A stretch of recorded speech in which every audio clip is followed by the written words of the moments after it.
Welcome to Truth Sentinel, watching over the truth in the news. Hello, I hope you're all well and enjoying your week or weekend. And we're going to be talking today to a host of another paranormal show called Samantha Scarlette. I'll be telling you a bit more about her in a second.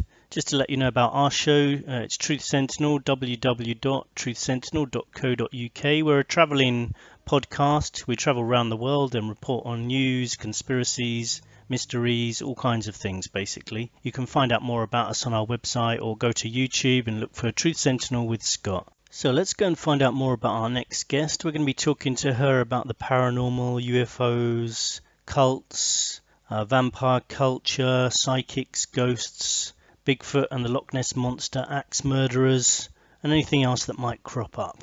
So Samantha Scarlette is the host of a new weekend show called I Want to Believe on Energy Rock Radio. The show is a paranormal show which has a rock format.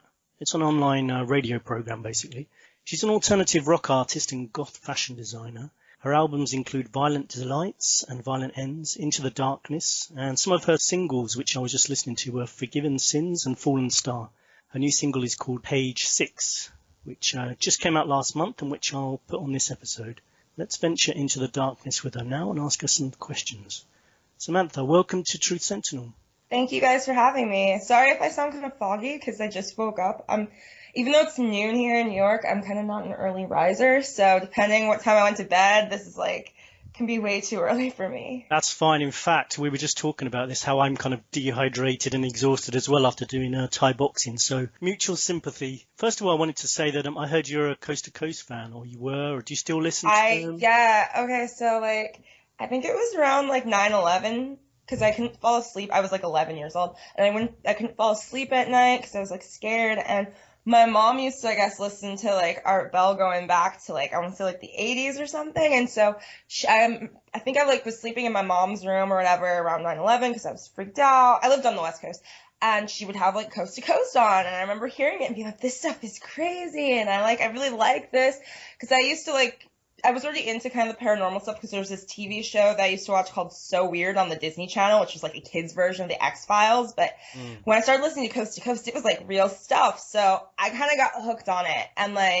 throughout my teen years, because I never fell asleep at early hours, I would just stay up on my laptop at night, going on the internet, and I'd listen to Coast in the background. That's exactly what I do, and I still do actually, not just Coast to Coast, but any kind of podcast that helps me sleep. Yeah. So, I always listened to Art Bell, and then when George Norrie came on, I would listen to him. But I have to say, Art Bell's my favorite. But I still listen to Coast now. I'm not as, religious about it as I used to be when I was a kid. But I still listen to Coast. I listen to Midnight in the Desert with Heather Wade as well. I really wish Art would come back. When Art had his serious show, Dark Matter, I remember I would sign up for the free subscriptions because I was too lazy to buy the serious thing. Even now, when I'm at the gym or something, I'll pull up on my phone, I'll get YouTube and I'll listen to old open line episodes of Art Bell from the 90s, or the Father Malachi Martin stuff is my absolute favorite. I probably listened to each of those episodes 5 times. So no, I'm hardcore I was going to say, you never know, Art might be listening because this is on the Dark Matter Digital Network. Oh, Art, if you're out there, you're my idol. Yeah, and we want you to come back, but we do like Heather as well. I like Heather. Her stuff's good. And I like George. George seems like a nice guy, but he's not interesting. He's kind of boring. He seems like somebody that'd be cool to, go to dinner with. But as far as listening to his show, he seems just kind of his stuff's dud. I don't want to hear all the health stuff he does these days. I like hearing, my favorite thing about Art is he would have people on that were, super credible, scientists and physicists. You get people like Bob Lazar and Michio Kaku who, knew what the hell they were talking about. And then you got the absolute crazy people. I remember there's this one episode from the 90s where some guy claimed that he was using, I don't know what it was. It was motion sensors to trap a spirit or an entity. I love that stuff. I want to hear the crazies, JC yelling about Christian stuff. That's what made it interesting, Did you ever hear the Mel's Hole episode? Yeah, of course I've heard Mel's Hole. That's another one where I've heard so many times the Mel's Hole thing. It's just so crazy, but just can't stop crazy. listening. Oh my god. I don't know, when I was a kid and it first aired, the 2001 or 2002 ones or whatever, with Mel, the later ones, I heard live, and it sounded like when you're 12 years old, it sounds kind of believable. And then, like, I think it was about 3 years ago when I was like 22, 23, I was trying to tell a friend about it. And I realized how freaking crazy it sounds. I'm like, yeah, there was the hole, and they threw this sheep down the hole, and they brought the sheep up, and it was dead. It had been cooked, and they cut its stomach open, and there was a baby seal inside, and the seal had human eyes. Is that when and your was friend crying. ran off? Yeah, my friend was like, what the hell? I'm like, yeah, actually, I guess this stuff sounds really crazy, but you have to hear it. So then I, like, pulled up the episode and made them listen to it, because, like, you can't understand unless you've actually heard it. But You have people calling into your show. Have you had any yeah, I do. strange callers? We've had, like, a couple trolls call in. Those weren't, like, really anything, like, interesting. We've had some good callers, though. There was a guy that called in a couple, because we don't do open lines every episode. It's pretty much if our guest only wants to do, like, 1 hour, because sometimes people don't have 2 hours to talk about a subject, or if the guest sucks and, like, we want to just, like, get them off air, we're like, oh, thank you, at the end of the first hour, and then we do open lines. But, I had, like, one guy call a couple weeks ago, and he had been, like, what he described missing time. He definitely, it sounded like, had been, like, abducted, if it really happens. This dude was, because my producer Ryman, he's not like a co-host, but he like produces the show, and he sometimes interjects. He was like, even too, he's like, dude, like, I can tell that you're not making this up. You sound very sincere about what you're saying. And this guy had like this whole story of how him and his girlfriend like 20 years ago were driving, and it ended up I think they were in Nevada too, which was interesting, and it ended up taking like a lot shorter or longer or something, like, but it sounded completely legit missing time. So I think that was one of the more interesting call-ins that I had, because I mean, like, ghost stuff is great, but like there's not many people that have the missing time phenomenon, so Not unless they get really drunk. yeah, exactly. I'll ask you an obvious question. Have you ever had a paranormal or a UFO experience? Yeah, I talked about on my show. So I'm originally from New York, well, Saddle River, New Jersey. It's like 20 minutes outside New York City. But when I was 6 years old and my parents got divorced, my mom and I moved to Arizona, and I pretty much lived there up until like 3 years ago. And out in Arizona, which, as everybody knows, we have like, I was in Scottsdale, which is the suburb of Phoenix. You have the Phoenix lights and all that. I didn't see the Phoenix lights, but over the years, I saw a lot of like different things. Like, I specifically remember when I was like 15 years old, I was really into skateboarding, and I lived in a gated community, so it was safe to be like walking around at night by myself. And it wasn't uncommon for me to go out like 4 in the morning and go skateboard around the neighborhood. And I remember one night, it was like, I want to say October or November 2005. I was out around 3, 4 in the morning, and I was skateboarding. And all of a sudden, I saw this like thing up in the sky that it was like huge. It was like bigger than a plane. It was probably at 1/4 the size of the moon, but it was far off. Like, looked like it was over 10p. And the only way I can describe what it looked like was it was like shimmery. Like, it kind of almost looked like gasoline in the sky. And I know that meteorites can look that way. I've looked them up. It was not a meteorite, but it was like this gasoline looking thing, and then it hovered, and then it kind of like disintegrated, and it was like the weirdest thing I've ever seen, and it literally frightened me to the point, like, I was so scared I almost wanted to like knock on one of the people's doors around there to like let me in, and I ended up running home. And I think I even Googled to see if like a plane had crashed or something, because it was just so odd and it freaked me out. That sounds very interesting. I mean, meteorites don't hover either. Yeah, it was like big, it was like there, and then it like freaking like disintegrated, and it was really freaky. And then I think it was like 2009. I remember it was like January 2009. I was with my mom. I'd been at like the mall or something, and she picked me up from shopping. And it was like evening. It was dark. It was like 7, 8 p.m. Once again, we were like at a stoplight that was positioned like where you were looking towards the south, which would be once again 10p. And we saw these like 2 things that looked like helicopters at first, and they were like, but they were circling each other in really erratic motions. Like, it was really strange. They were going in circles, and it was really bizarre. And this is 2009. This is not like now when people had like drones and have drones and stuff. I mean, these looked like helicopter-sized objects. But then all of a sudden, the one like kind of like spun out and dropped from the sky. And then I think the other one did the same thing, and we thought like we had just seen a helicopter crash or something. And once again, there was no plane crash, no helicopter crash, no nothing. I, to this day, don't know what the heck I saw. And then the third time that really stands out to me was, it was like 2012, I think. Yeah. It was the fall. It was like November 2012. It was like sunset. I was with my mom again out in Scottsdale, and we were driving to go get like food somewhere, and it was dusk, but it was light out, like it was still light out. And over Phoenix, like we lived by Camelback Mountain, if you're familiar with Arizona. We were in Paradise, we were driving through Paradise Valley, part of Scottsdale, towards Phoenix. We saw this craft type thing. It was like a V-shaped, but it wasn't like Phoenix Light size. It was this tiny V-shape.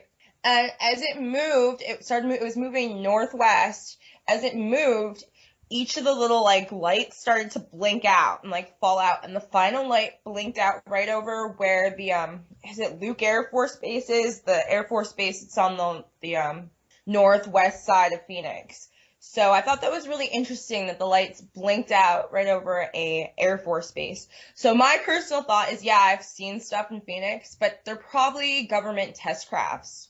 Yeah, did you see? I was looking on BBC website last month, and there was a big solar plane flying over Phoenix, which looked a bit V-shaped with the lights. Did you see that at all? No, I didn't. Phoenix is a major hotbed though for seeing stuff like Phoenix, Sedona, that whole area. There's also like I know that you can go in. I want to say it's like Strawberry, Arizona. There's this woman who claims to have been abducted by UFOs, and she does like these tours on her ranch where you like sleep over. And supposedly you'll see aliens. Like, my mom had a friend who took his kids for, like, Christmas to do that a couple years ago, and they actually And saw they want to see stuff out Santa there. Claus.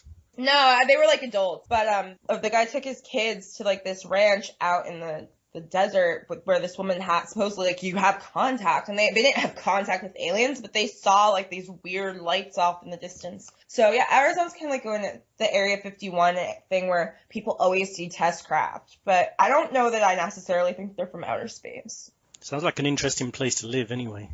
Arizona? Yeah. Not really, but if you're into paranormal stuff, you know, Phoenix has the lights, and Sedona is also a hotbed for, that's like 2 hours north of Phoenix. Sedona is a hotbed for UFO sightings, as well as they're known for the vortexes, and there's like psychic bookstores on every corner. Though, to be honest, most of the psychics in Sedona are like massive charlatans.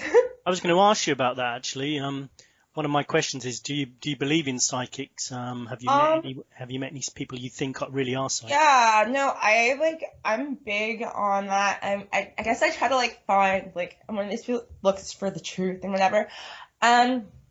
Over the years, there's been a couple psychics that I've encountered and my mom has encountered that were legit. Like, when I didn't go to this person, but when I was a kid, my mom went to some psychic that like some friends of hers had mentioned, and he was some black guy in like the ghetto in, I want to say Harlem, like in New York. Like, he was like some guy in like the absolute hood, and she went to him with like some people she knew from like I think like a gym club she went to, and the guy told her, he said something to her like, I see a white station wagon and there's going to be an accident at an intersection within the next year or so.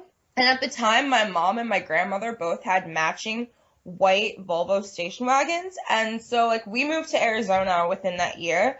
And like a year later, my grandmother got in a serious car accident at the intersection right down the street from her house and totaled the car. Like, she spent like 2 weeks in the hospital, and it was exactly like she's fine, but it was exactly what the psychic had told my mom was going to happen. So it was pretty freaky. Because my mom and my grandmother, back when my grandmother was younger, like, they actually looked a lot alike. So it was really freaky. Like, my grandmother had the matching car. And then, like, I mean, like, I have a tarot reader out of Los Angeles. I actually had her on the first episode of my show. Her name's Tamar Linnea. And she's really good. Like, I call her up when I want, like, I want to get my cards or get some guidance. She's awesome. She's really sweet. I like Tamar. And then, I had another psychic on my show, Marie St. Louis. She's actually out of Arizona, and she contacted me to be on my show, and I hadn't done any reading with her off air or anything like that. And when she did the on-air reading and I asked about my love life, the stuff she pulled up was like, I had to actually stop her because I didn't want anyone figuring out who she was talking about. And like, my assistant was listening to the show and she was like really freaked out too.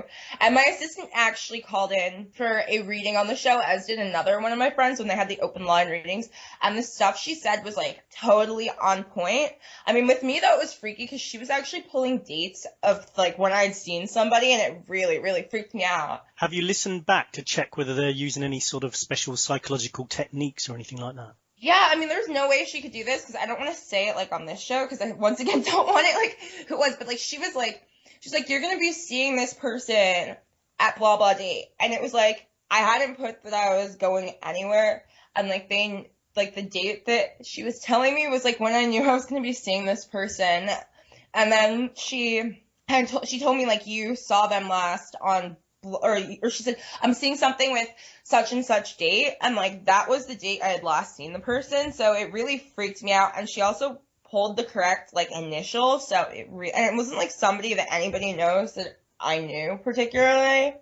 So it really freaked me out. And I called her for like a private reading actually like a couple weeks later. And the stuff she said on that was even scarier. Like she actually was able to like pull full names. So it freaked me out. Have you ever heard of that James Randi guy who's offered $1 million to any psychic who can prove that they're psychic? Yeah, he's offered $1 million to any psychic who can prove that they're psychic under laboratory conditions. Oh, I would love to see that happen. Like, I mean, like, yeah, I guess at the end of the day, it's possible that she, like, figured out somehow, and it's parlor tricks. But if it's parlor tricks, it's a very good parlor trick, because it freaked me out, that's for sure. Yeah, yeah. I was gonna say, I know, though, with, like, mediums and stuff, now that's, like, that a lot of the time is full-on bullshit, because they'll go, like, I talked to a medium about a year ago, and the guy said to me, like, I was asking about a friend that died, and he started, like, saying, like, oh, like, I'm seeing her throat or something, and, like, that corresponded with how she died, but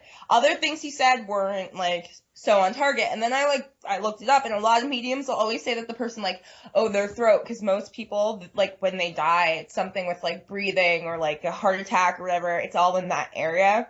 So there's different cues that they can totally pick on that will fit, like, any person, pretty much. But when they're pulling dates, that's like a whole different story for me.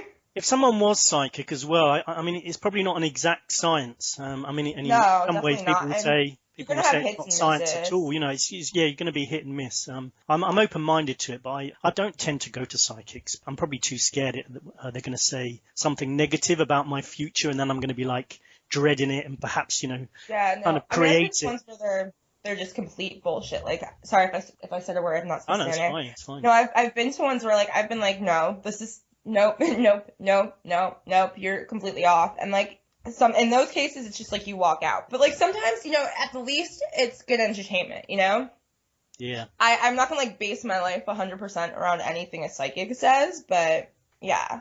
And talking of entertainment, I wanted to move on to talking about the music industry a little bit, and then talk about it again even more later.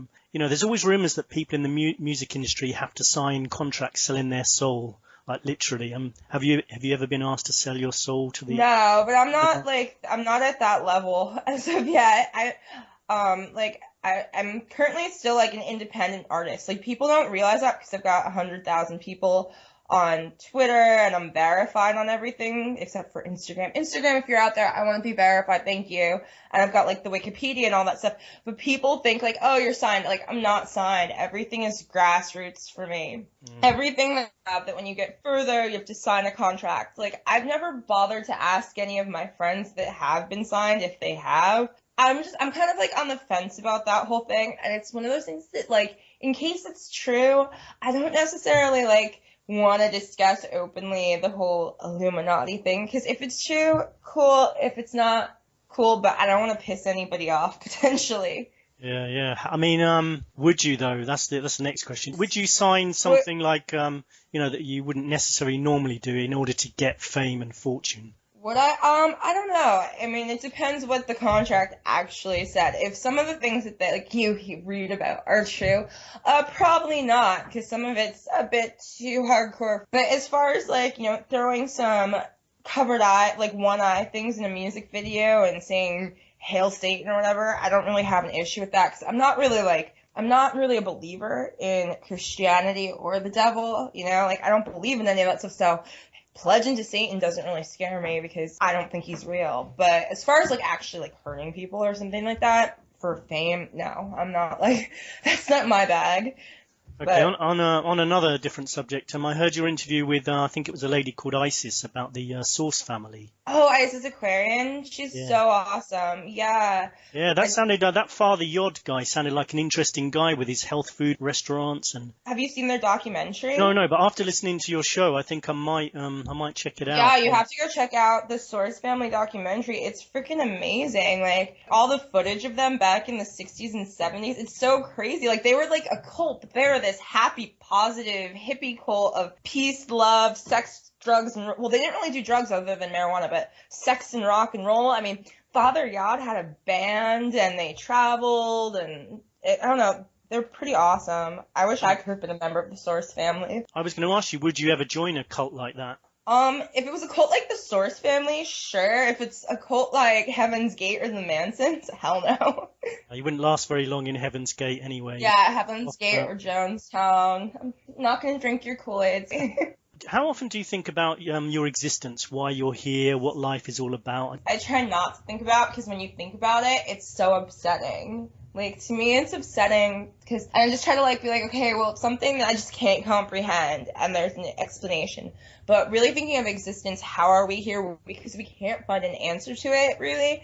So, it's one of those things I try not to think about. That's probably a good idea, actually. I probably spend too long thinking about it, and you're right. No, I probably have in the past, and it's just one of those things I think you can get through life a little bit easier when you try to ignore it, because it's the whole esoteric existential explanation of how we got here is like the most mind-boggling thing ever. And there's no answer. We'll never know until we die, maybe, and even then maybe it's just a black hole of nothingness. Yeah. So it's one of those things, it's like almost like if you can't find the answer and the answer isn't there and there's no finite way to know, you might as well just leave it alone. That's about the only thing that you could say we might look forward to about death, that there's a possibility we might find out what it's all about. Well, if you're a Christian, you look forward to the pearly gates and all that. I mean, like, I know people that legitimately think that when they die, it's going to be awesome and they're going to be with Jesus. I mean, even in my own family, on my dad's side, like, my dad's from Nigeria and they're very Christian, and my grandmother died like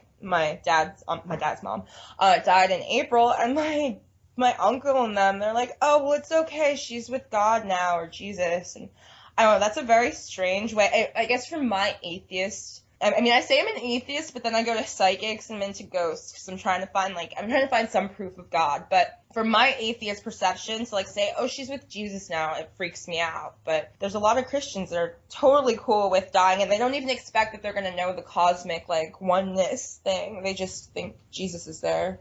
Well, I suppose it can be very comforting. Yeah, no, I wish I had that belief, to be honest. Like, I wish. I mean, like, I was born Catholic, but my mom's not, like, any serious practicing Catholic, and neither is my dad. I wish I had, like, that Catholic belief system, that it was all real, but from an early age, I just started questioning it. It was kind of like around the same time that I thought, you know, Santa Claus isn't real, the Easter Bunny is not real, neither is Jesus, which he might have been. I don't want to say, like, that I'm Hang on a minute, Samantha. Be careful. Like, there might be people listening who still think Santa Claus is real and the Easter Bunny. You might have upset a few people there. Sorry, children. If there's any children listening out there, Santa Claus lives in Finland. Real. He does actually live in Finland. He lives in, oh shit, wait, he's got his own website, probably. Yeah, no, he does. He lives, I'm trying to think of where it is in Finland. He does live in northern Finland. There's that one Bam Margera movie, where the bleep is Santa Claus, where Bam goes to find Santa at the North Pole, and there really is like this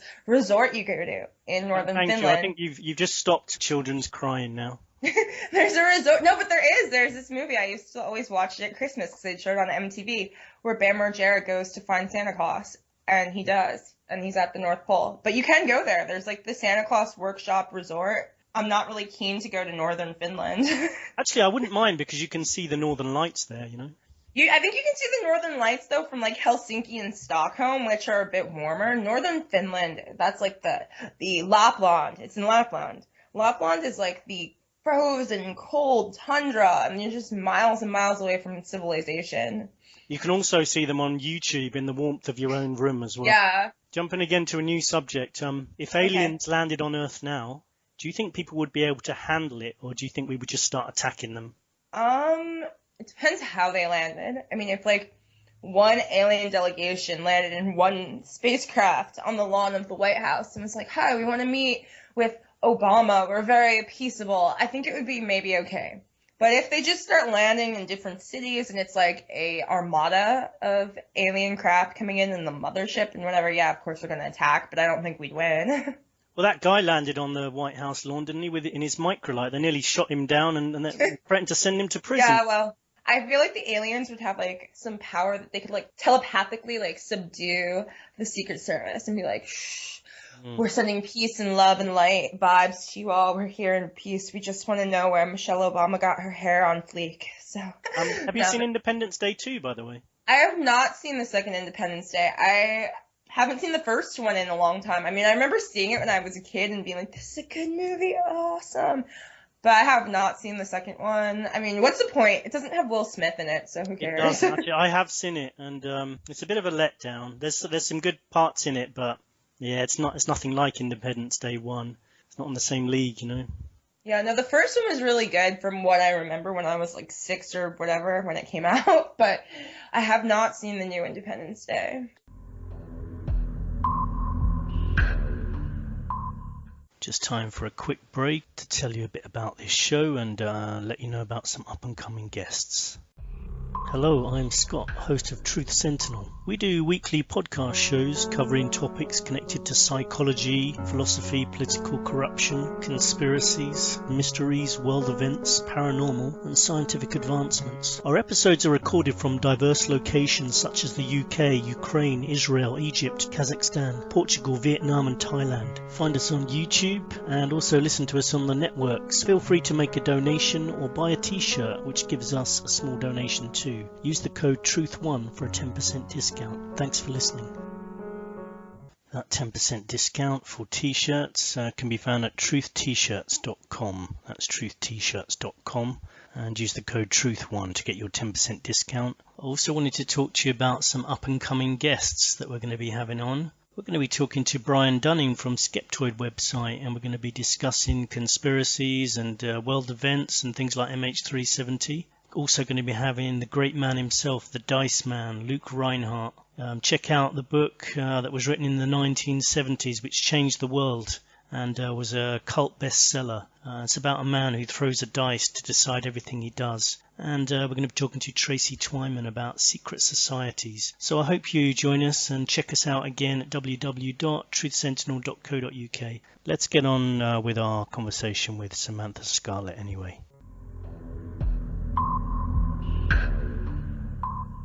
But I know you're into movies. I was checking your website, and there was a few of the movies you've listed that I like as well. I know you're into B movies as well, but I don't really know too much about that. But Interview with a Vampire. Yeah, I love those. The Requiem for a Dream with my favourite actress Jennifer Connelly, Almost Famous, and another one I probably shouldn't admit to on air, but Titanic. Titanic. Who doesn't love Titanic, okay? I'm sorry, if you say that you don't like Titanic, you don't have a soul. Like, that movie is the best. Yeah, but that's okay to say as a woman, Samantha. Like, no, I've seen guys. You'd be surprised, like, the guys that love that movie. Like, no, there's nothing wrong with liking Titanic. Hey, there's something for everybody.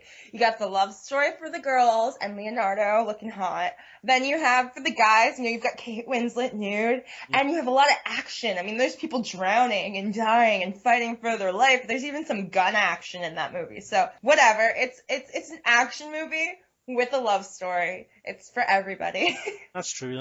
And talking of people dying, The Walking Dead, do you watch that TV series? No, I don't. Like, that's the thing. I really don't watch a lot of TV. Like, I do on Netflix. I'll go on Netflix and I'll binge watch stuff, but it's usually really stupid, like, teen drama type of things. Like, I like watching Pretty Little Liars, which is so embarrassing, but I like these stupid, like, soap opera things, or, like, Scandal, or How to Get Away with Murder, because they're just so ridiculous, but the whole murder, there's like twists and turns and whatever, and so it keeps you like kind of engrossed, but they're ridiculous shows. But I'm not a huge TV person. I mean, as far as like current stuff, if I'm actually going to tune in, I used to watch like Keeping Up with the Kardashians and Ink Master every week, and I like finally back like in March, I was like, you know what? I can't even watch this stuff anymore. I'm stopping it. It's not healthy.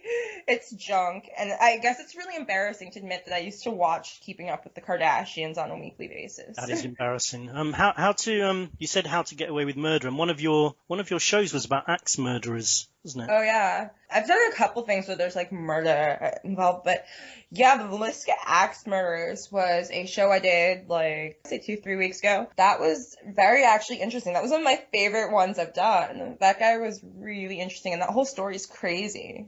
Do you think you could spot an axe murderer if you met one? Do you have a good feel for like someone's personality? No, definitely not. I mean, I can't think if like somebody is completely like batshit crazy, you can kind of tell. But an axe murderer, I don't know. I mean, maybe you'd get like a bad vibe. I'm not really sure. That's a really interesting question. Yeah, I heard you talk about some interesting things on your show as well. I heard you talking about ghost cats, and I thought I wouldn't mind one of those. Cats? Yeah, you were talking about ghost cats at one point. You were talking about ghosts. Somebody must have. I don't think I was. Somebody must have called in about that, or I think said no, that I think it was someone you were talking to. He brought up about ghost cats, and I was thinking Okay. that would be quite good to have a ghost cat for a pet because it would save on food bills. You have food bills and you have to pick up after them. Yeah, I think it was the Fortunately, guest who was talking about it. Yeah, it had to be my guess. I personally don't have any ghost animals. I've had a ghost in my house kind of actually follow me, but I've not had any ghost animals. Oh, that's weird. Yeah, I think the guest said that ghosts are sometimes just about feelings, and I was kind of thinking, yeah, that's kind of true. Like, some of the, sometimes it's difficult to scientifically prove something because there is feelings involved. Same with, ghosts, conspiracies, afterlife. There's an element that Yeah. includes feelings and sometimes gut feelings about whether Well, something is true or not. I know when I had what I think was a ghost following me, it wasn't feelings. Like I literally heard, and it wasn't just me. It was like my mom heard it, my assistant heard it, like different people witnessed this stuff. We'd hear doors slamming, doorknobs turning, faucets running, showers turn on, things get knocked over, like Yeah. stuff like that. Look down at your arm and there would be like scratches or what looked like track marks. And yeah, that's not just feelings. That's like something actually there. But thankfully it stopped. But that whole thing freaked me out because, and I sound crazy saying this, but I am not the only one that saw it. But it happened in Arizona and it happened in New York. And it's like I was back and forth during that time period and it was happening in both places and it freaked me out. It's very scary when you hear when the doors close themselves in the middle of the night. I imagine everyone's had at least one time in their life when something weird's happened. There was a time I was sitting in my room and a bottle literally jumped off a bookcase. There was no wind, nothing. And it was like 5 inches into the bookcase at the top. It wasn't a shaky bookcase. It was rock solid. And it just blew itself onto the floor, With when I was having the haunting stuff. I mean, and I say haunting, like, I'm not, even though I had scratches and doors close and faucets turn on and whatever, I'm still like, okay, there's gotta be a rational explanation for this. I'm not 100% saying that Casper the ghost did this stuff. It could have just been coincidence, but when fans that have been painted shut, like you can't turn the fan on, and then they suddenly are on by themselves. Yeah, like I had a thing where I have, in my house in Arizona, I have like these DVD racks from IKEA, and they're in there, and I'd had them for like 10 years, and one night, stuff just like flew off of it, and that never happened before, that never happened after, and there was no explanation for why a whole stack of DVDs just like comes right out of the wall. Like somebody would have had to push it from behind, and there's no way because it's the wall. So yeah, those things are weird. Yeah. There's a story I'm going to tell one day. I won't do it today, but about a time I saw me and a friend saw something in a graveyard at 2 a.m. and it ended up with us almost being arrested by the police. But I'll tell that story another day. Yeah. So like a mile down the street, there's the Saddle River graveyard, and it's from like the early 1800s, I want to say, like 1820s. Wow. And I used to go sit out there in the middle of the night, and honestly, it was just for me, I felt it was just peaceful. I never felt any ghost vibes. It's funny you said. I find in the morning. graveyards really peaceful places in the daytime. That is, you do kind of get a feeling in a graveyard, and there's the sense of history, and you see these gravestones with people like hundreds of years that lived hundreds of years ago, and it just makes you start thinking about life. When they're old cemeteries, I'm cool with it. Like this one's like it's a really beautiful like old white church from like it was built in like I think it was 1824, and then you have the cemetery, and it's all like the section I would like sit in. It's all from 1820s, 1830s. And it's got the beautiful like old headstones. They don't make them like that now. To go sit in a current cemetery, I would never do that. I think that's completely disrespectful and creepy to be like if there's people being buried there. Oh yeah, don't get me wrong. I wouldn't want weird. to watch someone being buried freshly. Yeah, no, I would not go sit in like a new cemetery. I don't really go. That was like a really brief period of time where I was just into sitting in the cemetery at night. I'm not like into going to cemeteries per se, but I just like that one. It's actually where I filmed the Fallen Star music video. It's not like I don't know. That's like the one cemetery I've been to that's not creepy. It's right. There's the school right there. There's a rec center. I don't know. It's like a happy cemetery if that makes sense. Like there's like town events that go on right around there. So it's not like a creepy cemetery, but I would never go sit in like a regular cemetery and be like, oh, this is cool. I think that's like I've been actually upset to see people were playing Pokemon in cemeteries that are like, from the last 20 years. I think that's messed up. Oh, don't get me started on Pokemon. Don't get me started either. I'm so angry about that game. Like, I don't understand what is wrong with people to be that obsessed with this. Like, it's so stupid. I talked about it on my show. I think it was like Friday night at 10 o'clock at night. I went to go get like Twizzlers from a gas station convenience store. And there was a couple who was in their 40s sitting in the car next to mine playing Pokemon. And they were from New York State. So they literally crossed a state border to come play Pokemon in a gas station parking lot. I guess there's a Pokestop there. And you just know it's going to end up in some terrorist event where everyone's been lured to some place and then Well, yeah, you've heard about the people that, like, the muggers that are using it to lure people. And, like, I can't really feel sorry for these people because they're dumb enough to be playing a game that has no strategy where you just catch imaginary animals. And, like, the people that have fallen off cliffs, I'm like, good riddance. Yeah, it's a bit like that woman. Did you see the woman who got out of her car in a safari park in China? No. Oh, yeah. I mean, I kind of feel sorry for a bit, but, if you're stupid enough to get out of a car in a Siberian tiger enclosure. Oh my God. When there's signs everywhere saying do not get out of your car. It's a bit sad though. I mean, there's a video on YouTube again of her being dragged away by the tiger. And the worst thing is she wasn't killed. Actually, I shouldn't say that. Her older relative came out to help her, and the tiger killed her, not the woman. Oh my God. It being dragged away by the car. But yeah, if people would do stupid things, it's harder to feel sorry for them. But I had to ask you, what are Twizzlers? I come from the UK. Twizzlers? Oh, they're, you know what licorice are? Yeah. They're like strawberry or cherry flavored licorice. Okay, yeah, got it now. They're red licorice and they taste really yummy. Do you think they'd be able to lure a Bigfoot out of the forest if you wanted to try and catch one? With Twizzlers? No. Okay, because I was going to talk about Bigfoot and the Loch Ness Monster. You've probably covered, have you covered cryptozoology on your show? A little bit. I actually talked about it. We talked about both Nessie and Bigfoot this past weekend on my show because the guy that had on was Mike DeMonte, who has a book out called Punk Rock and UFOs, Cryptozoology Meets Anarchy. And so I asked him about some cryptozoology stuff, and he's like a big Bigfoot believer. I'm personally not so much inclined to believe in Bigfoot because I'm kind of like, ugh, why haven't they caught him yet?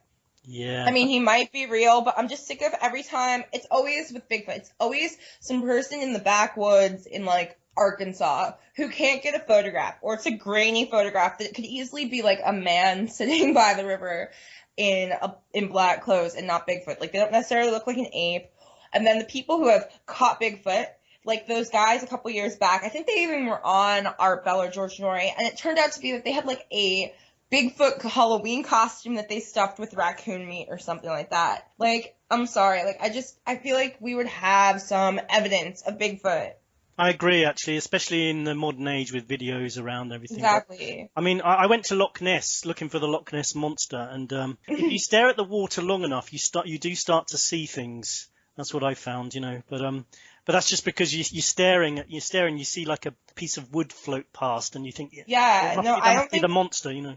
I don't think Nessie's real either, because I think with like sonar technology, I mean, how is some plesiosaur going to hide in a lake, you know? Isn't it a bit like the name of your show, though? People want to believe. Yeah, yeah, but see, with me, I want to believe. Like, I want to believe in God. I want to believe in an afterlife.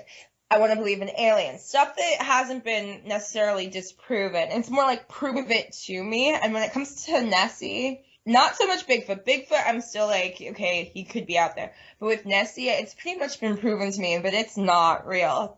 And it's like, I used to want to believe that vampires were real, because I just love the whole idea of that. But when you read all the stuff, like, well, the nails on the inside of the coffin, people were buried that weren't dead. The swollen faces or whatever, well, that's signs of decomposition that people back then in like the 1500s didn't understand decomposition the way we do these days. So vampires clearly probably 95 to 99.9% aren't real. And that's kind of how I feel about Nessie, because most of the proof has been debunked as being fake, you know? Yeah, I mean, there might be some undiscovered animals out there, especially under the water. But the one that I believe in, the one that I said this to the guy on Saturday on my show, the one that I believe is probably for real is the chupacabra, because you have a lot of sightings of it, and the sightings are more credible. You actually have had the animal carcasses of the animals that have been killed, as well as supposed chupacabra carcasses. And there was like at least one case or two cases where they tested the DNA on the supposed chupacabra carcass, and they couldn't trace what kind of animal it was. So right there, you have more solid evidence of the chupacabra than you do of Nessie and Bigfoot. Yeah, and then there's cases like Mothman. Have you checked that out? Mothman's scary. Like, Mothman's really scary. Yeah, and it has a bit more credibility when it's been seen by, so many there's people. A lot of people, and then that bridge collapse. That's totally like a different thing. I don't even think of Mothman as being a cryptid. That's not really a cryptid so much as a paranormal entity. Like, that is truly paranormal. I don't think the chupacabra or Bigfoot are paranormal, unless you just want to take the people that say like Bigfoot's an interdimensional time traveler, which explains why we haven't seen we can't catch Bigfoot. But Mothman, to me, that's like paranormal. That's like a demon or a ghost or something in that range. Or a dark angel, yeah. But yeah. Or it could be an escaped scientific genetic experiment. Yeah. Not so much that it's warning people about a bridge collapse, though. Yeah, if you take that element of it, then it becomes a bit more paranormal, yeah. It's a harbinger. I'm not going to pretend I follow a lot of bands, but I do like some of the music you've listed as well. Like, really into Nirvana. Who isn't into Nirvana? Yeah, Kurt Cobain was undoubtedly one of the most gifted songwriters and musicians of his generation. There's still a conspiracy around his death, But yeah, that's one that I don't like touching on, because while I do admit that there are weird things with Kurt's death, I also don't think that Courtney Love had a thing to do with it. It gets me angry when people constantly blame it on her. Didn't her own father kind of add some weight to that, though, which made it worse? Her own father, who gave, I think, don't quote me on this, I'm pretty sure her father gave her drugs at a young age or something like that. Or maybe I'm getting her mixed up with Anthony Kiedis, or maybe it's both of them. There's some shady stuff to do with Courtney Love's father. I mean, they're not on speaking terms or anything like that. So why would you believe somebody's dad who they've not had a relationship with saying that they killed their husband? I think he's just out to make a buck. Let's say Courtney did kill Kurt, okay? They're not going to charge her. And, I don't think it's fair to her daughter. Leave Frances alone. Let her be, a happy person, I think it would be far more damaging to Frances if it turned out that, and I don't think Courtney did it. If Courtney did do it, though. I think it's really cruel to both of them that people keep perpetuating this for all these years. Leave it alone. Kurt's dead. He's not coming back, and Courtney didn't kill him. Yeah, I was actually going to talk about a more depressing side of things. He was kind of suffering from depression, and I was going to ask you, do you think creative people involved in music are more susceptible to struggling with their internal demons because they've got so much creativity going on inside them? I don't know that it has to do with creativity necessarily. I mean, maybe they're more sensitive. I mean, there's a lot of people that suffer from depression. There's a lot of people that don't. Yeah, a lot of really great art comes from that. Like the song Today by the Smashing Pumpkins was about Billy Corgan having like a nervous breakdown or something. Once again, don't quote me because I might be getting it wrong. It was like about depression or a nervous breakdown or something. I mean, Today is probably one of the Smashing Pumpkins' most popular songs, and it cracks me up because people think Today is the Greatest is like some super happy song, and the story behind it's actually like a depressing one. But yeah, I think a lot of great art comes from a place of sadness. Yeah, true. But, I mean, like, even when you look at paintings, it's not just music. Vincent van Gogh was suicidal and depressed and cut his ear off. So, That's true. you know. Where do you go to escape from the world to get quiet moments to write music? I don't know. When it comes to me writing music, when I'm here in New York, it's usually in my basement. That's where I do my radio show. I have this little room filled with Victorian furniture in the basement that I play guitar and have all my music and radio equipment set up in. When I lived in Arizona, I just write in my bedroom for the most part. I'm not one of those people that has to have, you hear these people say like, oh, I like candles and whatever. I'm not like that. I can just pick up a guitar and start playing stuff. And when did you first pick up a guitar? Electric guitar, right? Yeah, actually, when I was 12, I got an acoustic guitar for my birthday, and then soon after, I think my mom got me a electric guitar because I couldn't really play the strings on the acoustic. I didn't actually really want to learn to play guitar, to be honest.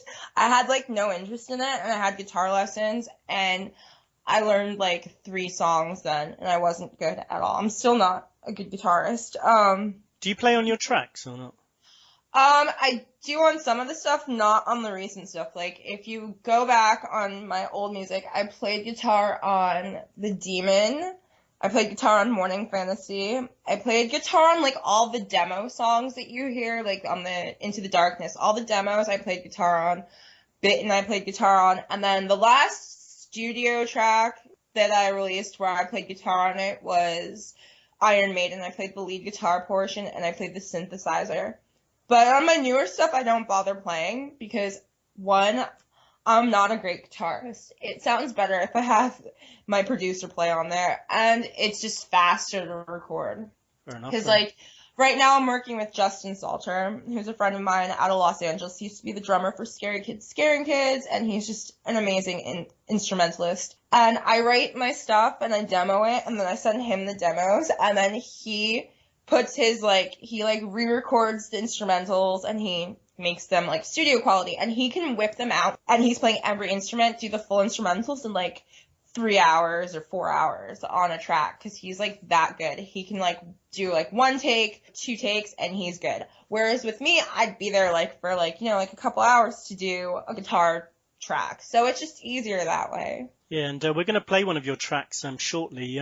It's called Page 6. What's it about? That's like one of those things. Page 6, you can listen to the lyrics and you can try to figure out for yourself. I've kind of like come to the conclusion I'm never going to divulge really who the song's about. If you figure it out on your own, cool for you. I mean, it's, I don't know, I maybe regret writing that song. I mean, I like the song. I regret maybe who the song's about. Never regret, you know, I mean, some of the best music, as you said, comes from, like, past experiences and... No, it's not like that. I mean, it's just, like, it's just funny, like, who it's about. No, maybe no one would actually guess. And some of your music has a kind of 90s feel to it. Is that intentional? Yeah, that's intentional. I'm actually, like... So, on Violent Delights, Violent Ends, that CD, I did that with most of the tracks. I did, like, 5 of the tracks with Hilli Hillisma, who's a Finnish producer who worked with the band Him. Like, he produced, like, half the Him albums, and he also did 69 Eyes, Amorphous, Apocalyptica. That's a very, like, goth metal Scandinavian vibe, and you can definitely hear the, like, Him, 69 Eyes type of vibe from Hilli on those tracks, like, on Violent Delights, Violent Ends, and whatever. And I like that CD.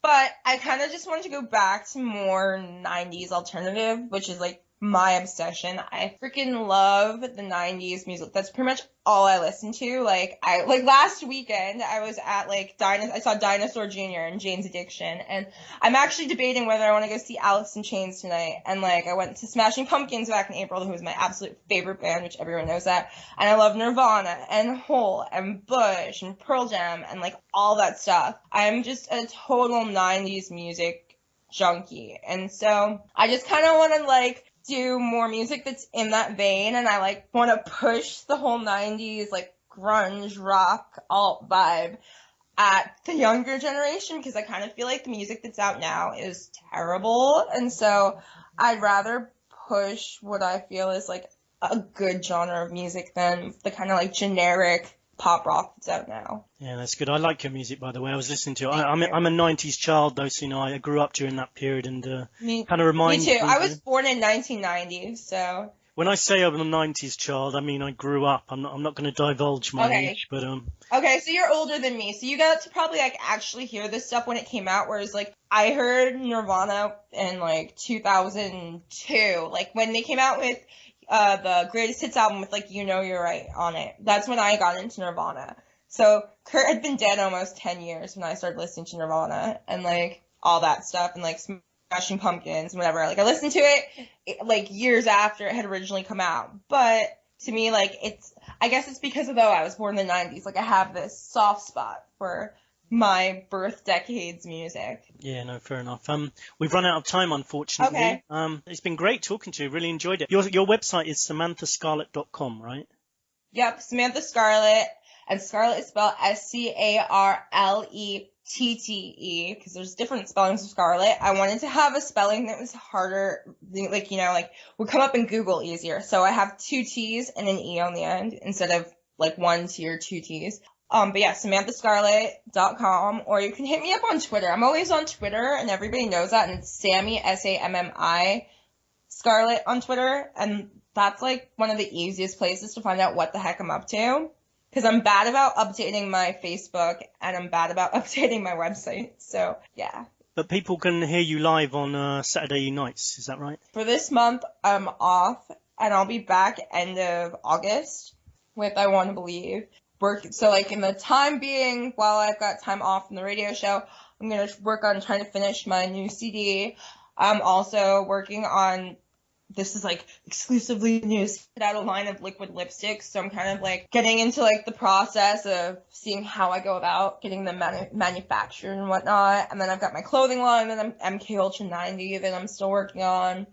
So I've got a lot of projects going on, so it's cool. Okay, well, good luck with all your projects, and thank you. Tune into Samantha's show, I Want to Believe, on Saturday nights when it comes back, and thank you very much for coming and joining us and talking about what you do and sort of letting us know what you think about these topics. Definitely. I love talking about the paranormal. It's like my favorite thing. And I I didn't even get to discuss like so many paranormal topics that I love. Like, for instance, like one of my favorite topics is the Nazi bell. So yeah, if you ever the Nazi bell, yeah. I would love to chat because I love this stuff. Yeah, well, if ever you want to come back on our show, you're always welcome anyway. And thank you, and you're welcome on my show sometime. Yeah, let me know. I'll come and chat to you. And we're going to play page 6 now. Thanks a lot, Samantha. Thank you so much. You're welcome. And thanks to you guys for listening. And so now we're going to sign out with Samantha Scarlette and her new single, Page 6. Sometimes I feel unlovable. I feel as if anyone that might care for me must be too good to be true. And usually I'm right about that. So I make an effort not to let anyone in. I go about my life all alone because, well, caring always ends in hurt. It's a lot easier just to shut everyone out.